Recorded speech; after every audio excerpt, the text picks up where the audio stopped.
This is 7 News. Tonight revealed the new Perth Stadium, the landmark set to change our city. It will be the best sporting stadium in Australia.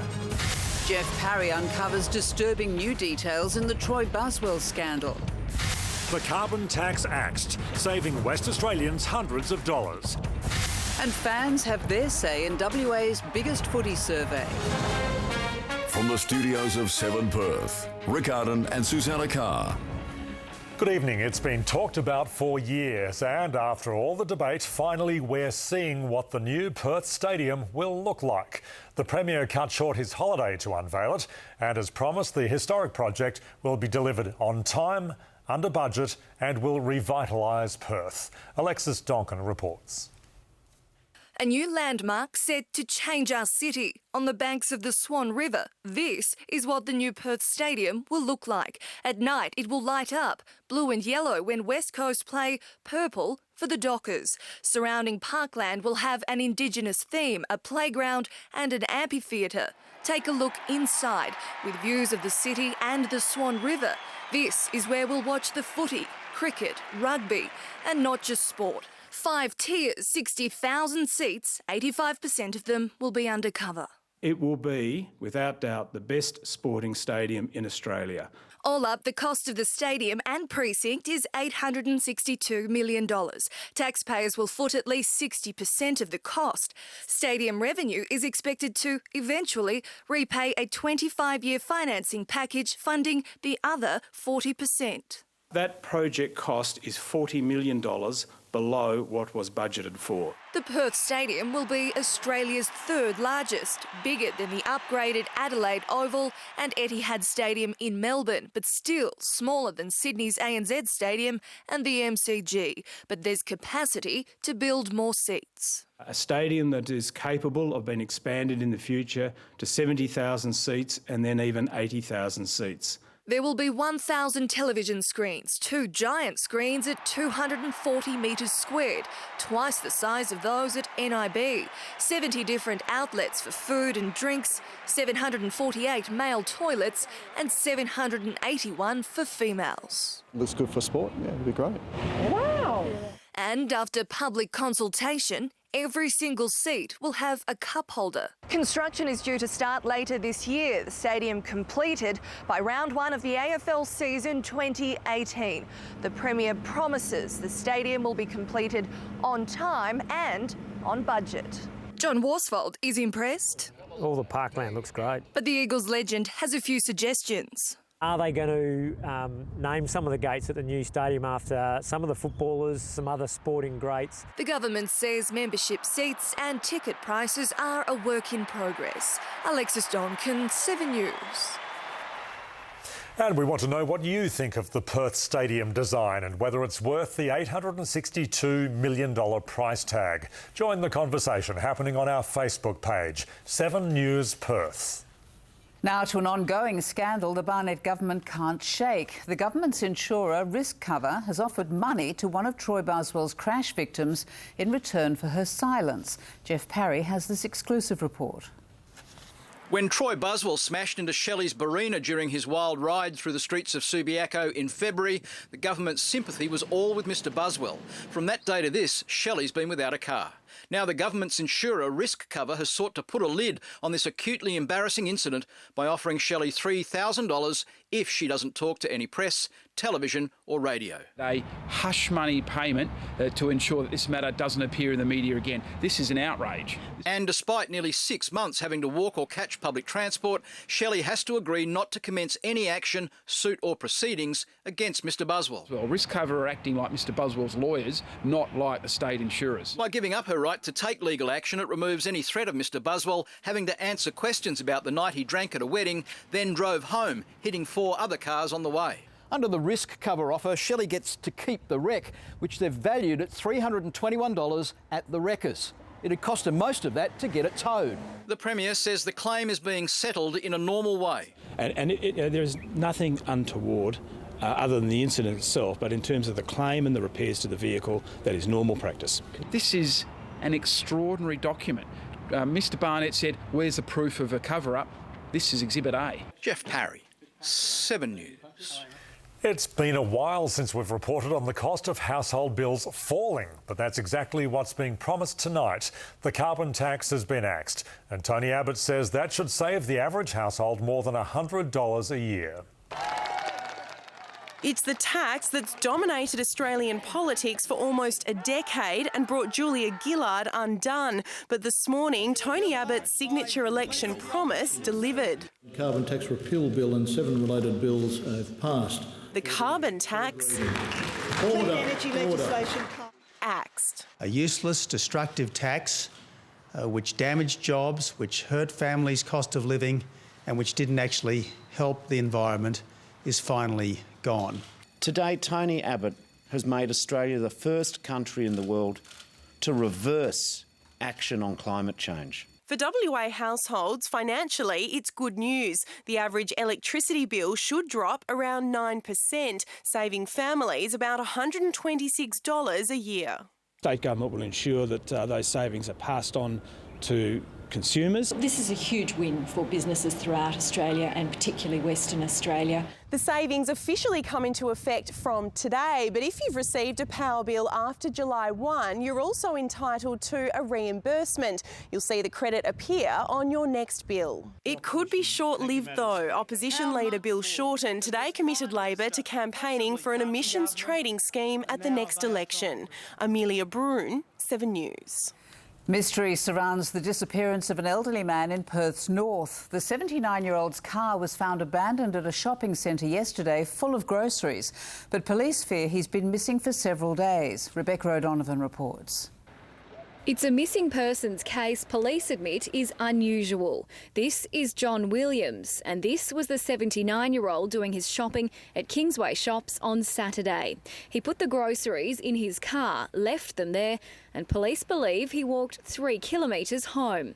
The last reported sighting of him was on Tuesday, 11 a.m, as he walked his dog near his home. It is very strange that he has gone missing with his dog, and no one has sighted him at all. After not hearing from Mr Williams in several days, his landlord decided to go inside and look for him on Tuesday. He found no sign of Mr Williams, but he did find a half-eaten bowl of cereal still left on the table. The fact that his car was missing and the door was open was not like John. Police and SES searched an industrial area and swampland near Mr Williams' home today, as well as land closer to the shopping centre, with no success. Rebecca O'Donovan, 7 News. And Rebecca O'Donovan is at the Kingsway Shopping Centre where John Williams' car was found. Rebecca, the search will resume tomorrow? That's right, Rick. In the meantime, police will continue to patrol the streets overnight between here and his home in Wangara. If Mr Williams did go missing on Tuesday, this could be his 3rd night spent in almost freezing conditions. Tonight, the temperature is expected to drop down to 5 degrees. A reminder, anyone who may have seen Mr Williams since Tuesday should ring police on 131 444. Sue? Thanks, Rebecca. Gerard Baden-Clay will appeal his conviction 2 days after being found guilty of murdering his wife, Alison. The Brisbane real estate agent claims he was the victim of a miscarriage of justice when he was jailed for life with a minimum of 15 years. His lawyers will argue his conviction is unreasonable because the judge incorrectly directed the jury about critical forensic evidence. A Belmont man has told how he was locked inside his own home by 2 masked intruders who then set the house on fire. The 22-year-old says if it wasn't for a broken lock on his door, he would have died. Travis Barnard was trapped inside his Alunya Avenue home as it burned around him. He says 2 masked men attacked him, set fire to his home and left him for dead. Quite panicky, very shaken, very, very scared that I came out alive. The 22-year-old says he was asleep when they broke in and pinned him to the ground. They locked the doors. The lounge room was set alight. I'm just glad that they didn't tie me up or anything. Travis says his attackers stole his keys and mobile phone before fleeing the scene. He says the only way he got out of his home was because one of the locks on his doors was faulty. It's the second time Travis has been targeted. This photo was taken last Monday. Someone set fire to his gas bottle, damaging his carport. Travis believes his attackers returned to finish the job, but has no idea why someone would want to cause him such serious harm. It's quite scary when you think about it. Like, you think, who's out there and who wants to get you back, and why would they go to this consent to hurt not just me but my whole family, you know? Tracy Moran, 7 News. A great white shark that stranded itself on a Geraldton beach has died after it choked to death on a large sea lion. This is the shark thrashing about in shallow waters at Coronation Beach last week. The Fisheries Department says it's possible the 4-metre male was trying to dislodge the sea lion. The shark had been tagged earlier this year as part of research. The Education Minister says he's against 2 WA schools using corporal punishment, but he won't change legislation to ban it. One of the schools is now reviewing the policy, which has been condemned by teachers across Australia. Corporal punishment has been banned in public schools for more than a decade, but it is technically legal and is used at 2 Perth schools. Bible Baptist Academy in Mount Helena uses it to discipline students, but says it's reviewing the policy. We want to distance ourselves from the misuse of it, and we want to focus in on our families and not on the corporal punishment. The school says corporal punishment is only used once or twice a year as a last resort, and when it is used, it's not the teacher but the parent that comes to the school and uses a cane to discipline their own child. Nollamara Christian Academy has a similar policy that the Education Minister believes has no place in WA schools. The notion of actually smacking a child and submitting that child into physical force, to me, is unpalatable. But Peter Collier won't change legislation because he says it doesn't affect enough students. You are allowed to discipline your children, providing it's reasonable and it's not an offence under the criminal code. Kate Smithers, 7 News. Still to come, WA footy fans demand a return to state of origin. But next, a murder charge over a man's death in Beachborough. Plus a ceasefire deal, but at what cost? 4 young boys killed. And what sparked this road rage attack? Tomorrow, Australia's Top Gun. Daredevil pilot Matt Hall is live on the ultimate air race. Strap yourself in. Sunrise in the morning. In Seven's Money Watch, the markets finished the day relatively flat. The ASX 200 finishing up just 6 points. BHP and Rio Tinto both made gains. Shares in David Jones rose after the competition watchdog approved its takeover by a South African retail giant. $1 Australian is buying 93.7 US cents and 95 Japanese yen. Police have charged a second person over the murder of a man inside a Beachborough home. 35-year-old Kong Trung Nguyen was discovered dead in the King Road property by a friend on Sunday afternoon. A 21-year-old woman appeared in court earlier this week charged with his murder.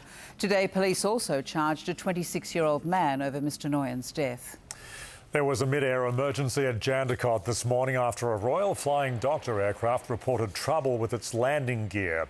The pilot circled the airbase for an hour. Emergency crews were on standby. On board, a doctor and nurse were treating a Leonora man for a serious head injury. So patient and staff were all calm, knew what was going on. And as I said, the patient, I had a quick word to the patient and the staff as soon as they landed and everybody was fine. A faulty indicator light has been blamed for the emergency. Elective surgery at Royal Perth Hospital was cancelled today as hundreds of workers went on strike. The Health Services Union is locked in a pay dispute with the state government. Workers want a 9% pay rise. They're currently being offered 5.2%. Angry and disappointed that the government is still refusing to talk to the union, refusing to negotiate on their claim for an equal pay rise this year. Earlier this week, workers at Sir Charles Gardner Hospital walked off the job. Our next report comes with a warning. It contains images that could distress some viewers. 4 young boys have been killed by fighting in the Middle East. The result of a shell, Israel says, was meant to hit Hamas militants. A group of young boys playing on the beach when from above, an Israeli shell smashes into the port, sending them running for their lives. Seconds later, another one hits. with disastrous results. 4 young lives lost in an instant, the others still alive but with horrific injuries. Mortasim crawled up the beach to a hotel and was rushed to hospital with his young friends. A panicked mother arrives fearing the worst. "Where is my son, my love?" she cries. Her worst fears came true. Most Palestinians can't leave Gaza. The border is strictly controlled by Israel. This is the only way out, on foot, a long, narrow walkway from one checkpoint to another as missiles fly overhead. Return fire for the rockets launched into Israel. People here want a stronger response. More aggressive, more. They're not attacking enough. In Israel, Hugh Whitfeld, 7 News. A shocking road rage attack in Russia has been caught on camera. An older man got out of his car at a red light to confront a tailgater about his aggressive driving. The man was run over by the angry driver as he tried to return to his car. While the victim lay hurt on the road, the man who ran him over checked his vehicle for damage before driving off. He's still on the run. Police here say if you're ever caught in a road rage incident, stay inside your car and call 000. Basil's here with sport now, and a big change at Freo, Baz. Yes, Rick, that's right. They're off to Melbourne without their biggest player. Coming up, Dennis Cometti on why the Dockers have pulled the right rein. Getting a rest in Big Sandy out of the team to play St Kilda. And it looks great. Now it needs a name. Should Perth be in there somewhere? Relax with the Today Lift Out. Local and international gossip, TV times, arts, books, movie reviews and more. Every day in the West Australian. Fremantle will be without giant ruckman Aaron Sandilands when they play St Kilda on Saturday, shooting for 9 wins in a row. Sandilands is being given a break to get over a back injury. McFarlane, Griffin, De Boer and Taberner come to the 22.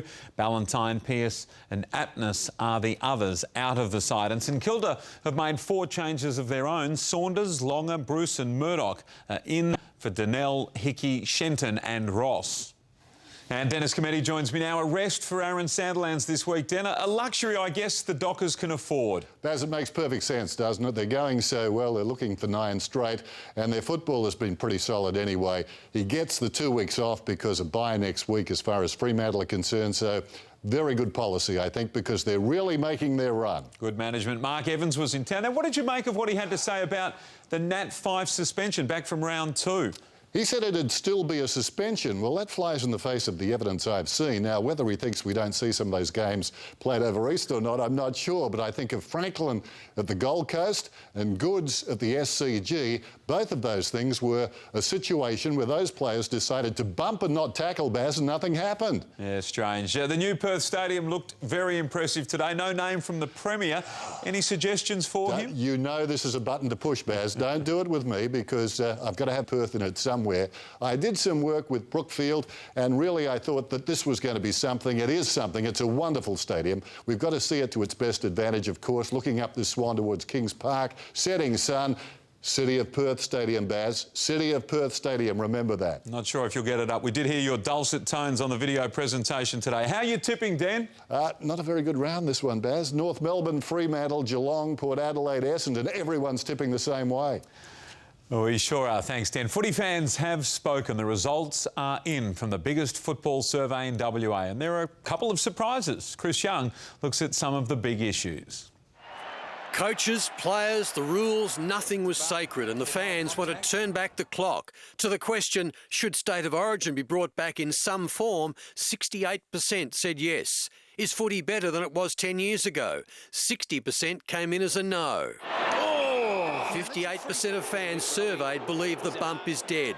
Asked, do you agree with the AFL's decision to play matches on Good Friday? A healthy 70% gave the thumbs up. And to the question, should the AFL introduce zones to reduce congestion? 78% said no. The fans have given Ross Lyon the big tick. They think he's the best coach in the competition. But James Hird didn't fare too well. 75% of those surveyed say he shouldn't coach Essendon next year. Still a chance. Got his own ball. Turned around. Class act. Nat Fyfe emerged as clearly the best Docker, and a whopping 81% say he's worth $800,000 a year. but asked the same question of Nick Natanui, and 60% said no. The fans voted Matt Priddis as the best Eagle, but to the question, are West Coast a better side this year under Adam Simpson than they were last year under John Worsfold, 55% answered no. Asked what annoys you the most, inconsistent umpiring got the gong at 45%. And the fans' tip for this year's premiership? It's Sydney, with Freo just behind them. Chris Young, 7 News. The feud between Mick Malthouse and Cameron Ling has been resolved. The Carlton coach blew a fuse at half-time at the SCG last Saturday and took out his frustrations on Ling, who was working as a Seven commentator. Mick was good enough to give me a call and just see if everything was okay, and I appreciated that. He said, there's no need to have run. But I'm glad I did, because the response was exactly what I thought it was. Got that straight. Aussie Richie Porte remains in second place in the Tour de France, 2 minutes and 23 seconds behind Vincenzo Nibali. With the peloton breathing down his neck, Frenchman Tony Galopin clung on for a gutsy win. And after several falls, American Andrew Talansky was reduced to tears as he battled back pain to finish the stage on his own. OK, that's it from me. Have a great weekend. Good news for the Perth Wildcats. Jermaine Beale has re-signed with the club. Here we can see. Good night. Thanks, Baz. Angela will have the latest weather forecast next. Plus, get your tickets ready. The Thursday night Powerball draw is coming up.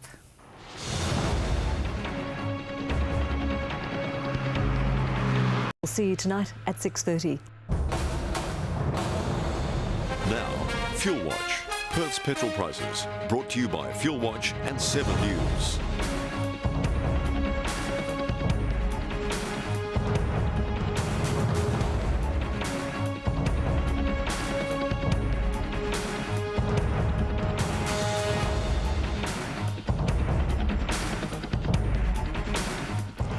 Hello, Perth will enjoy more blue skies tomorrow, but storms are forecast on the weekend. In the city tonight, it's already down to 12 degrees and today's max was 17. It was very chilly this morning. It got down to 2.8. Maximums in the hills failed to get above 14. It was 15 degrees in Serpentine and Northam and just 19 degrees in Mandurah. Following yesterday's cold snap, there were a few places that were freezing this morning, including Southern Cross, while Wyndham was the state's hotspot. Tomorrow it'll be fine for Albany and Esperance, rain for Kalgoorlie and just 16 degrees. Heavy rain though should ease for Port Hedland and Newman. It'll be cloudy in Broome and 28 degrees. Grey skies will clear for Geraldton and it'll be sunny for Bunbury. Most of the state tonight is under cloud and it's bringing some rain to the Pilbara. Now for Perth, the rain will return when a front and low cross the southwest late on Saturday, followed by another front for Monday night. Tomorrow it'll be cold in Adelaide and Melbourne with the odd shower, 16 degrees and windy in Sydney with a possible shower, windy but sunny in Brisbane and also Darwin. On our waters, winds will ease from the morning, seas to just a metre and the swell will peak at 2.5 metres. And like today, it'll be sunny again tomorrow with a high of 20 degrees after it dips to 4 degrees overnight. Late showers and storms are forecast Saturday. We could see storms again on Sunday, and it looks like showers will increase through Monday night with the risk of more storms as that front moves in. The wet weather will continue on Tuesday and also into Wednesday, then finding up on Thursday with a top of 19 degrees, and the night should get warmer too. And before I go, congratulations to Phyllis and Don Hall, who today have been married 60 years. Hope you have a good night. It's time now for Powerball. Best of luck. Get your tickets ready. It's time for the Powerball draw. One Powerball. Hi everyone, Charlie Duffy here with you for tonight's Powerball draw number 948. Our draw officials and government supervisor are with us here tonight. The total prize for tonight's draw is over $16.2 million. So to get the balls rolling, we have number 39. Total Division 1 prize pool, if won for tonight, is $10 million. Number 1. To win tonight's Division 1 prize, you'll need to match all 6 winning numbers plus the Powerball. Oop. Try that one again. And the next ball down is number 9.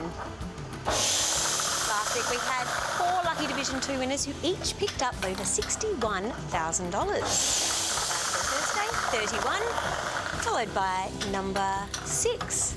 And don't forget, if we jackpot tonight, $15 million will be an offer in next this week's Powerball draw. Number 38, and now to the Powerball.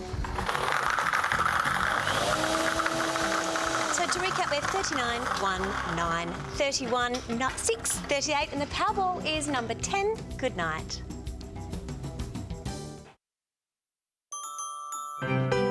Eon is about improving the health of people who live in community. If you would like to learn more about Lottery West grants, you can ring them or look at the website. That's all from the newsroom for now. Thanks for joining us here on 7. We'll have updates for you a little later. And remember to share your thoughts about the Perth Stadium design on our Facebook page. Now here's Tina with Today Tonight.